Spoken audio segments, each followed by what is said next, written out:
AI আসার ফলে মানুষ কি চাকরি হারিয়ে ফেলবে? 1980-90 দশকে কম্পিউটার অফিসে ঢোকার পর সবচেয়ে বড় ভয় ছিল টাইপিস্ট থাকবে না, হিসাবরক্ষক থাকবে না, অফিসে হাজার হাজার চাকরি চলে যাবে।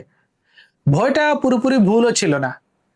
কম্পিউটার সত্যি লক্ষ লক্ষ রুটিন কাজ কমিয়ে দেয়, যেমন টাইপিস্ট, ফাইল ক্লার্ক, ডেটা এন্ট্রির মতো অনেক কাজ তখন সংকুচিত হয়ে যায়।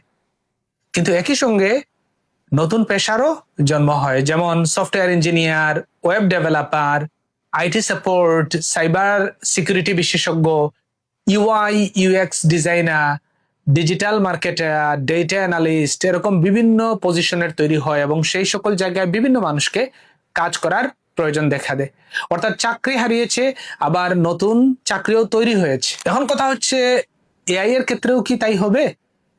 বিশ্ব অর্থনৈতিক ফোরামের অর্থাৎ WEF 2025 সালের পূর্বাভাস অনুযায়ী 2030 সালের মধ্যে 92 মিলিয়ন চাকরি কমে যেতে পারে, কিন্তু একই সময়ে 170 মিলিয়ন নতুন চাকরি তৈরি হতে পারে। অর্থাৎ মোট হিসেবে 78 মিলিয়ন চাকরি বাড়ার সম্ভাবনা প্রবল।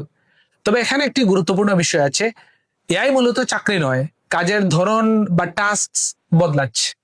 যে ব্যক্তি এআই ব্যবহার করতে শিখবে সে অনেক ক্ষেত্রেই সেই ব্যক্তিকে ছাড়িয়ে যাবে যে এআই ব্যবহার করতে পারে না।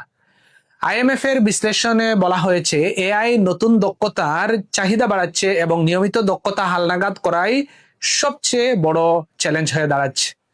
ইতিহাস আমাদেরকে কি শেখায়? প্রতিটি বড় প্রযুক্তিগত বিপ্লবের শুরুতে কিছু মানুষ কাজ হারিয়েছে, কিছু মানুষ বেকার হয়েছে, কিন্তু দীর্ঘমেয়াদে সফল হয়েছে তারা যারা নতুন প্রযুক্তির সঙ্গে নিজের বুদ্ধিমত্তা এবং দক্ষতা অনুযায়ী সফলতার সাথে মানিয়ে নিয়েছে। কম্পিউটার চাকরি শেষ করেনি, এআইও সম্ভবত চাকরি শেষ করতে আসেনি বা করবেও না, বরং শেষ করবে সেই দক্ষতাকে যা পরিবর্তনের সঙ্গে নিজেকে বদলাতে রাজি নয়।